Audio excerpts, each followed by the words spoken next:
اس کے علاوہ 2000 اس میں ورلڈ وار 2 میں انہوں نے نیول کمانڈر تھے وہ، لیکن ان کی جو کارکردگی تھی وہ بہت بری تھی.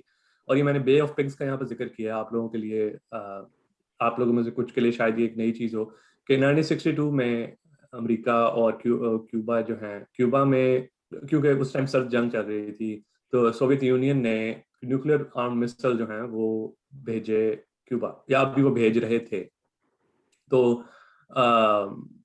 انہوں نے کیا کیا، کینیڈی ایڈمنسٹریشن نے یہ ایک منصوبہ بنایا کہ وہ کیوبا پہ حملہ کریں اور کیوبا پہ ٹیک اوور کریں، تاکہ یہ جو نیوکلیر آرم مسلز ہیں جو کہ ان کی سرزمین سے 90 میل دور ہونے چاہیے تھے، وہ اس کو روک سکیں. لیکن وہ یہ منصوبہ بری طرح ناکام ہوا. کیوبنز کو پہلے سے ہی پتا تھا کہ یہ کیسے ہونا ہے یہ سارا آپریشن، اور انہوں نے ان سب لوگوں کو گرفتار کر لیا. اس سے ملتا جلتا ایک آپریشن جو ہے وہ ہمارا آپریشن جبرالٹر بھی ہے، جس پہ بات کی جائے گی. تو یہ لارڈ ماؤنٹ بیٹن نے بھی اسی طرح کا ایک آپریشن جو ہے وہ ایک جزیرہ لینے کے لیے نازیز سے انہوں نے ورلڈ وار 2 میں یہ ایک آپریشن کیا، اور وہ سب لوگ اس میں تقریباً 2000 لوگ جو ہے وہ قیدی ہوئے، اور 106 طیارے جو ہیں وہ گرائے گئے، اور 60 پائلٹس جو ہیں وہ مارے گئے نازیز کی طرف سے. لیکن اس کے باوجود ان کو، اس ساری کارکردگی کے باوجود ان کو پروموشن دی گئی، کیونکہ نیپوٹزم جو ہے وہ ایک عام چیز تھی برٹش سوسائٹی میں، اب بھی ہے لیکن تب بھی تھی. اور انہوں نے جو ان کا ایسٹرن تھیٹر تھا اس کے کمانڈر بنائے گئے، اور اس میں انہوں نے یہ کیا کہ اس ٹائم ورلڈ وار 2 میں جو برٹش فورسز تھیں وہ برما کے محاذ پہ لڑ رہی تھیں، یا اس کے علاوہ آپ کہہ لیں ساؤتھ ایسٹ ایشیا میں جو جاپانیز امپائر تھی اس کے خلاف لڑ رہی تھی. لیکن انہوں نے اپنا ہیڈ کوارٹر جو ہے وہ اس کے قریب بنانے کی بجائے سری لنکا میں کینڈی کے مقام پہ بنایا، جو کہ محاذ سے تقریباً 2000 میل دور تھا، کیونکہ ان کے لیے لڑنا جو ہے وہ بہت زیادہ ضروری نہیں تھا، ان کے لیے اپنی زندگی گزارنا جو ہے وہ زیادہ ضروری تھا.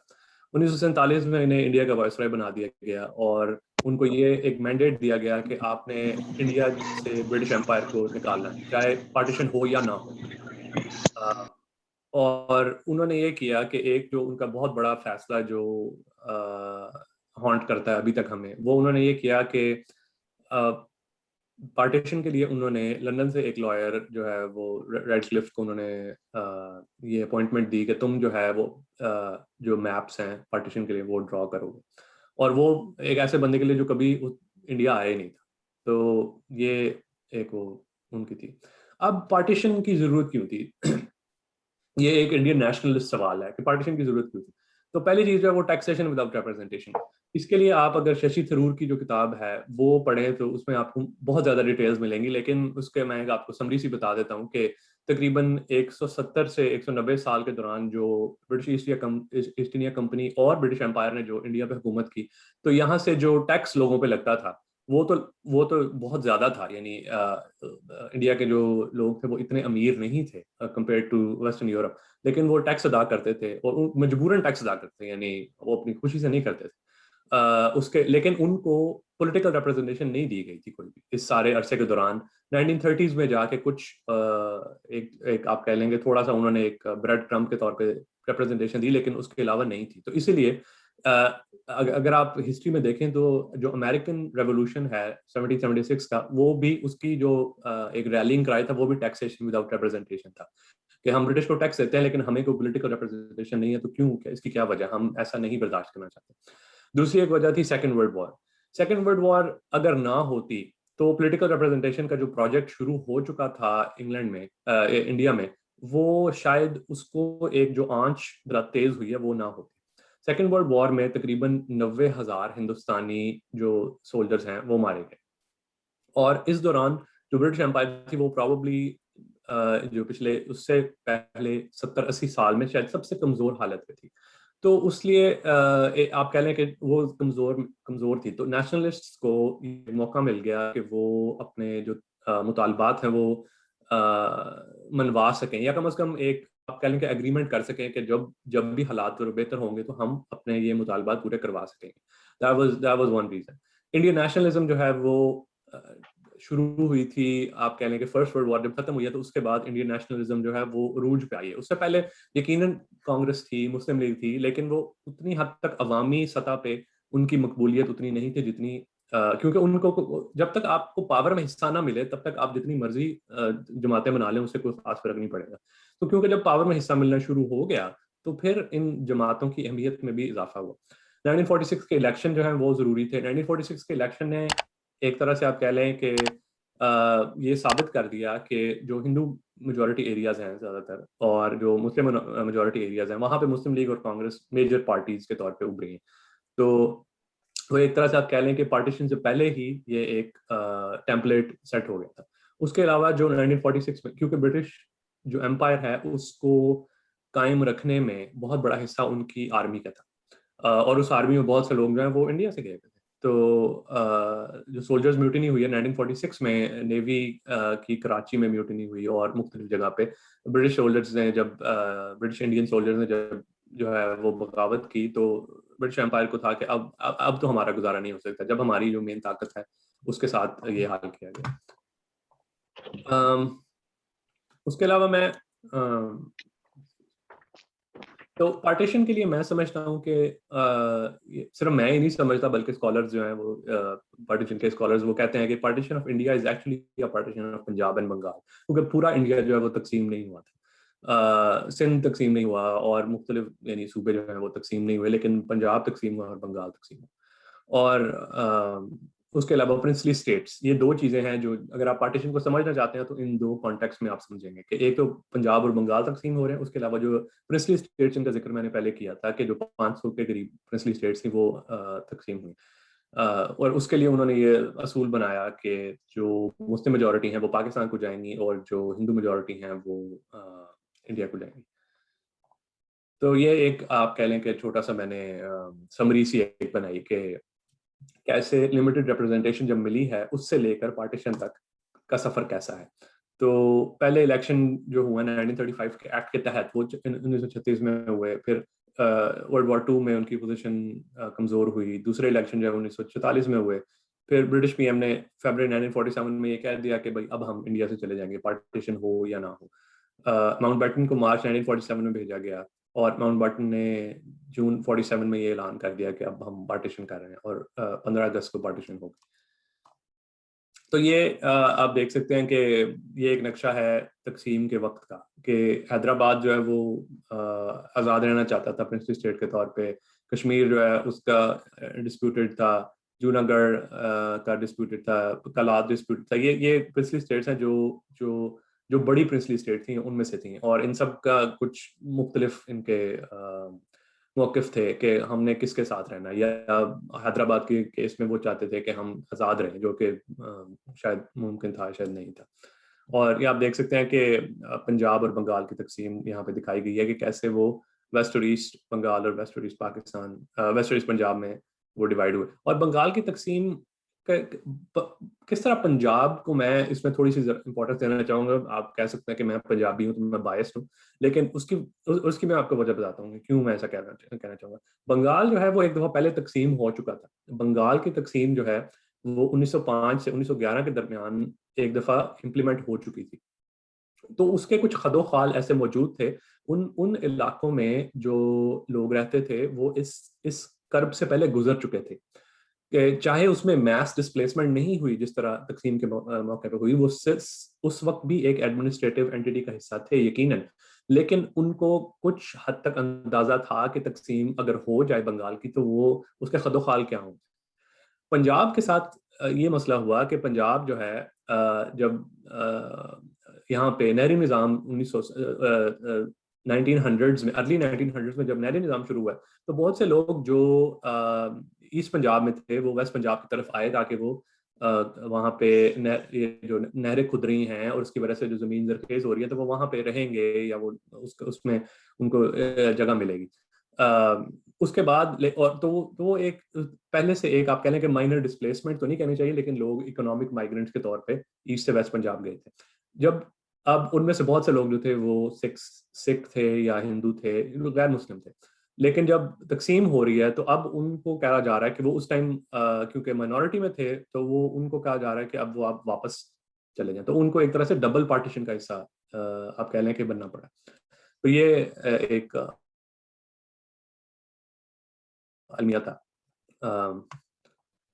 تو ویسے یہ میں نے تب سوال پوچھا تھا, آپ لوگ اگر اس کا جواب دینا چاہتے ہیں تو آپ چیٹ میں دے سکتے ہیں, اگر آپ نہیں دینا چاہتے تو اس میں کوئی ایسی وہ خاص بات نہیں ہے, I won't force you.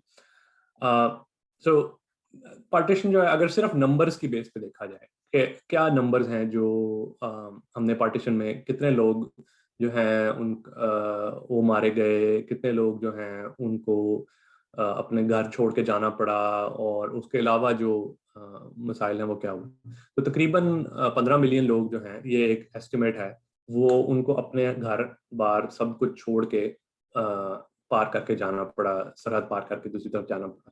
اور 15 ملین جو ہے وہ ایک بڑی آبادی ہے. وہ آپ لوگوں میں سے اگر کسی کو, اور مجھے امید ہے کہ کافی ساروں کو کبھی موو کرنے کا موقع ملا ہو, تو اپنا گھر چھوڑ کے وہاں سے 2 گھنٹے دور فاصلے پہ جانا, سارا پیک کر کے ایک نئے گھر میں جانا جو ہے وہ ایک بڑا مسئلہ ہوتا ہے. تو اپنی پوری زندگی کے لیے اگر آپ نے جانا ہو تو وہ اس کا ایموشنل ٹول جو ہے وہ ایک آپ کے جو آپ کی نارمل سائیکی ہے اس پہ وہ اثر کرتا ہے. اس کے علاوہ تقریباً 1 سے 2 ملین لوگ جو ہیں, this is also an estimate because record keeping was not accurate, وہ اس میں مارے گئے. اور ظاہر ہے وہ اکیلے تو نہیں تھے, ان کے فیملیز بھی تھیں جو اس کی وجہ سے افیکٹ ہوئیں, ان کے بچے, ان کے ماں باپ, ان کے بہن بھائی, ان کی بیویاں, ان کی بہن, یعنی وہ سب وہ جو 1 سے 2 ملین لوگ ہیں, یہ اگر مارے گئے ہیں تو صرف 1 سے 2 ملین لوگ نہیں ہیں, ان کے ساتھ جو ایک جڑا ہوا پورا نیٹ ورک ہے فیملی کا جو افیکٹ ہوا اس ساری چیز سے, اس کو بھی ہم نے دیکھنا ہے. اور ہزاروں کی تعداد میں جو خواتین ہیں ان کا ریپ ہوا, جو کہ اور rape as an instrument of war is not something that just happened in partition, this has happened for thousands of years. کہ کس طرح جو ہے وہ مرد جنگوں کی صورتحال میں ریپ کو as an instrument of war استعمال کرتے ہیں, اور اس کے بھی جو سائیکولوجیکل ٹراماز ہیں اور اس کے جو آفٹر افیکٹس ہیں. اروشی بٹالیا کی کتاب 1983-84 میں جو شائع ہوئی تھی, اس میں آپ تفصیل سے دیکھ سکتے ہیں. تو اس کے بعد اب کچھ تصویریں ہیں جو مارگریٹ برک وائٹ نے لی تھیں کہ جب پارٹیشن ہو رہی تھی تو کیسے لوگوں کی کیا حالت تھی. میں اس کو ذرا فاسٹ فارورڈ کروں گا. تو یہ آپ دیکھ سکتے ہیں کہ یہ جو لوگ ہیں بیچارے, یہ they are not rich people, یہ عام لوگ ہیں جن کی زندگی جو ہے وہ ایک عام انفارمل اکانومی کے ساتھ جڑی ہوئی, اور ان کے پاس یعنی they don't really know anyone جب وہ جاتے ہیں بارڈر کراس کر کے, تو ان کی زندگی جو ہے وہ ہمیشہ کے لیے جو ہے وہ چینج ہوگی. تو یہ کچھ تصویریں ہیں, یہ آپ مارگریٹ برک وائٹ اگر آپ سرچ کریں گوگل پہ تو یہ آپ تقریباً 200-300 تصویریں ہیں, آپ دیکھ سکتے ہیں اس زمانے کی. تو اب میں کچھ اپنی اسٹوری بھی بیان کروں گا. تو میرا تعلق جو ہے, میری پیدائش ہے وہ سیالکوٹ کی ہے. میرے نانا جو ہیں وہ جموں میں پیدا ہوئے, اور اس کے جب وہ تقریباً 9 سال کے تھے جب پارٹیشن ہوئی. اور آپ لوگوں کو پتہ ہے کہ جموں اور کشمیر کے جو راجا تھے انہوں نے یہ فیصلہ کیا تھا کہ وہ انڈیا کے ساتھ الحاق کریں. تو میرے نانا اور ان کے والد اور ان کی فیملی جو ہے وہ جموں سے سیالکوٹ آ گئی تھی. اور وہ اس کے بعد جب وہ آ گئے تو وہ ساری عمر ان کے پاس اپنی جائیداد کے کاغذ جو تھے وہ انہوں نے سنبھال کے رکھے ہوئے تھے جو وہاں تھی. اور وہ آخری دن تک جب ان کی وفات ہوئی تو وہ یہی چاہتے تھے کہ کس طرح میں واپس ایک دفعہ اپنا جو گھر ہے, آبائی گھر ہے جموں میں, وہ دیکھ سکوں. یہ میرے نانا کی تصویر ہے. وہ جو پاکستان آئے انہوں نے جو ہے وہ آرمی جوائن کی, انہوں نے پہلے میڈیکل کالج گئے, وہاں سے ڈاکٹر بنے, پھر وہ انہوں نے آرمی جوائن کی. پھر یہ میرا ان کی جو ہے میری والدہ کے ساتھ تصویر ہے, وہ یونیفارم میں تھے. اور وہ ان کا انتقال جو ہے وہ 1993 میں ہوا. اور ان کی میری والدہ بتاتے ہیں کہ آخری دم تک وہ یہی جب خصوصاً جب وہ بالکل when he was in his last few days, تو وہ ان سے وہ پوچھا کرتے تھے کہ وہ کاغذ کدھر ہے, یعنی جو زمین کے کاغذ سے وہ پوچھتے تھے کہ وہ ابھی تک ہے نا, سنبھال کے رکھے میں نے تم لوگوں نے. تو it was still on his mind like so many years after. یہ صرف ایز اے کمپیریزن میں دکھانا چاہ رہا ہوں کہ یہ دیکھ سکتے ہیں کہ سیالکوٹ اور جموں میں صرف جو ہے وہ تقریباً 25 میل کا فاصلہ ہے. تو یہ تقریباً اگر ہائپوتھیٹیکلی دیکھا جائے کہ اگر درمیان میں رستہ ہو تو شاید جو ہے وہ 45 منٹ سے 1 گھنٹے کے دوران آپ جو ہے وہ ایک جگہ سے دوسری جگہ جا سکتے ہیں. لیکن جو بیچ میں ایک بہت بڑا بارڈر ہے, اس کی وجہ سے اب مجھے کم از کم میری زندگی میں تو شاید ممکن نہ ہو شاید کہ کبھی ایسا ہو سکے. تو کیا اب میں واپس اس سوال کی طرف آتا ہوں جو میرے دوست نے اٹھایا تھا کہ پاکستان اور انڈیا جو ہیں وہ کیوں آپس میں نہیں ان کا ساتھ جو ہے وہ کیوں نہیں چل سکتے. تو اس کی ایک بہت بڑی وجہ جو ہے وہ انریزالوڈ ٹراما ہے پارٹیشن سے, کہ پارٹیشن کے دوران یہ جو سب ہوا اس پہ ہماری کچھ تو ایک نیشنل سائیکی ہے جو کہ میں بھی پاکستان کا پلا بڑا ہوں, چاہے اب امریکہ میں رہتا ہوں, لیکن وہ جو پاکستان کی جو ایک نیشنل بیماری ہے وہ میں ساتھ ہی لے آیا ہوں کہ we are not very open about our trauma, کہ ہم جس کرب سے گزرتے ہیں وہ بس ہم اپنے اندر ہی دبا کے رکھتے ہیں, اور وہ that's not healthy for your mind. تو یہ ایک جو چیز ہے ایک نیشنل سطح پہ بھی یہ ہوا, ایک تو انڈیویجول سطح ہے جو جس کا میں ذکر کر رہا ہوں, لیکن نیشنل سطح پہ بھی یہی ہوا کہ ہم نے اس کرب کو دبایا, ہم نے اس کا اظہار نہیں کسی کے ساتھ کیا. اور اس کے علاوہ جو ریلیجس آئیڈینٹی پالیٹکس ہے وہ دونوں سائڈوں پہ لوگوں نے کھیلی. کانگریس اور بی جے پی ہو انڈیا میں یا پاکستان میں بھی, کوئی بھی جماعت ہو, کوئی بھی جماعت ایسی نہیں ہے جو کہہ سکے کہ جی ہم نے کبھی بھی ریلیجس آئیڈینٹی پالیٹکس نہیں کھیلی. اس کے علاوہ پرنسلی اسٹیٹس کا جو مسئلہ ہے کشمیر کا خاص طور پہ, لیکن شروع میں جب پارٹیشن شروع ہوئی تھی تو حیدرآباد کے معاملے پہ تھوڑا سا مسئلہ تھا, جوناگڑھ کے معاملے پہ, پھر کلات کا تو خیر پاکستان نے اپنا ہی ایک علیحدہ کھولا ہوا تھا. اس کے علاوہ ملٹری ایڈونچرزم پاکستان نے زیادہ کی, انڈیا کی طرف سے اتنا نہیں آیا, لیکن یہ کچھ وجوہات ہیں, یہ کمپریہنسو اس پہ آپ کہہ لیں کہ اس ٹاپک پہ یہ لک نہیں ہے کہ صرف یہ ان 4 وجوہات ہیں, لیکن آپ اگر اس میں مزید بھی ایڈ کرنا چاہتے ہیں تو وہ آپ منحصر ہے. اب میں اس کو کیوں کہتا ہوں نیور اینڈنگ پارٹیشن, کہ یہ پارٹیشن ابھی تک ختم کیوں نہیں ہوئی اور یہ کبھی بھی ختم نہ ہو. ایک تو کشمیر کے مسئلے پہ ہم نے 3 جنگیں لڑی ہیں, اور اگر حالات ایسے ہی رہے جیسے اب ہیں اور چلتے رہے مزید تو ممکن ہے کہ اور بھی مزید کانفلکٹ ہو کشمیر کے مسئلے پہ, اور یہ کشمیر کا مسئلہ ظاہر پارٹیشن سے شروع ہو. پھر اس کے علاوہ ایک اور پارٹیشن پاکستان میں, تو پھر ایک دوسری ایک پارٹیشن بھی ہوئی پاکستان میں, جو ایسٹ اور ویسٹ پاکستان ہے ان کی پارٹیشن بھی ہوئی 1971 میں, اور ہم تو ابھی تک اس کو بھی ریزالو نہیں کر پائے. اس کے علاوہ ریفیوجی ری سیٹلمنٹ وہ ایسی چیز تھی جس کی وجہ سے پاکستان میں کم از کم پبلک کرپشن ایک شروع ہوئی. انڈیا میں بہت تھوڑے لیول پہ ہوئی وہاں پہ بھی پبلک سیکٹر کرپشن, لیکن جتنی پاکستان میں ریفیوجی ری سیٹلمنٹ سے ہوئی اس نے ایک آپ کہہ لیں کہ وہ جڑیں تھیں پاکستان کی پبلک کرپشن کی. اس میں پانی کا مسئلہ ابھی تک ہے, شروع ہوا تھا انڈس واٹر ٹریٹی اگر نہ ہوتی 1960 میں تو شاید ہم مزید جنگیں لڑ چکے ہوتے انڈیا کے ساتھ. پاکستان میں ایک چیز جو ہے وہ کلوجر ایک چیز ہوتی ہے کہ آپ کس طرح جو ٹراما ہے اس کا ایک اختتام, لاجیکل اختتام جس کو کلوجر کہتے ہیں, اس تک پہنچنے کے لیے ایک جو چیز ظاہر وہ لازمی نہیں کہ وہ اسی فارم میں ہو, لیکن جو میں نے دیکھا ہے اور جگہوں پہ وہ یہ ہے کہ آپ میوزیمز یا مونومنٹس بناتے ہیں اس چیز کے. جرمنی میں آپ چلے جائیں یا امریکہ میں آپ دیکھ لیں, اور ملکوں میں وہ میوزیم ہیں یا مونومنٹس ہیں جن سے پتہ چلتا ہے کہ یہ کچھ یہاں پہ ہوا اور ہم اس پہ جو ہے وہ یہ نہیں ہونا چاہیے تھا, یا ہم اس پہ شرمندہ ہیں اس واقعے کی وجہ سے. پاکستان میں کوئی اس پہ اچھا میوزیم یا مونومنٹ نہیں ہے. ایک نیشنل ہسٹری میوزیم کھلا پاکستان میں میرے خیال 2-3 سال پہلے, لیکن وہ 70 سال بعد بھی وہ اس میں اتنی ڈیٹیل نہیں ہے یا اتنا اس پہ فوکس نہیں ہے. پارٹیشن فوکس نہیں ہے ان جنرل. انڈیا میں امرتسر میں ایک مونومنٹ 2017 یا 18 میں کھلا, تو یہ ہم نے 70 سال لگا دیے صرف یہاں تک پہنچنے میں, اور میرے خیال میں ابھی بھی دس از ناٹ انف. یہ ان 2 افراد کو آپ لوگ جانتے ہیں, دونوں پرائم منسٹرز انڈیا اور پاکستان کے. اب ان کی تصویریں میں نے اس لیے یہاں پہ لگائی ہیں کہ ان کی زندگیوں میں بھی پارٹیشن نے کچھ نہ کچھ فرق ڈالا. عمران خان کی فیملی جو ہے وہ جنرل برکی کے تھرو جو زمان پارک کا علاقہ انہوں نے الاٹ کروایا, وہ اس میں بہت سی رائے ہیں کہ وہ غیر قانونی طور پہ یا it was not the right thing to do.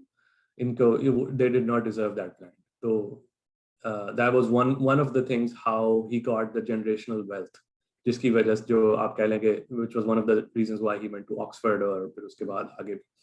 اور مودی صاحب جو ہیں while he does not have any direct linkage to partition, but when he was running for the chief ministership of Gujarat تو بہت سے لوگ جنہوں نے ان کو سپورٹ کیا وہ سندھی ہندوز تھے جو سندھ سے وہاں گئے ہوئے تھے. سب لوگ تو ظاہر ہے سب لوگ تو وہ نہیں تھے جنہوں نے سپورٹ کیا, لیکن بہرحال it was a good portion of people who went from Sindh, تو انہوں نے ان کو سپورٹ کیا. And the rest is history. The trail of tears کا میں نے ذکر کیا. ٹریل آف ٹیئرس جو ہے وہ جو یہاں پہ جو نیٹو امریکنز ہیں ان کو ایسٹرن سی بورڈ جو Virginia, north Carolina, south Carolina, Georgia ریاستیں ہیں, یہاں پہ جو ان کی آبادیاں تھیں, یہ جو آپ دیکھ سکتے ہیں A, B, C اور D, E ہے, وہاں سے زبردستی ان کو 19ویں صدی میں ان کو ان لینڈ دھکیلا گیا امریکن سیٹلرز کی طرف سے.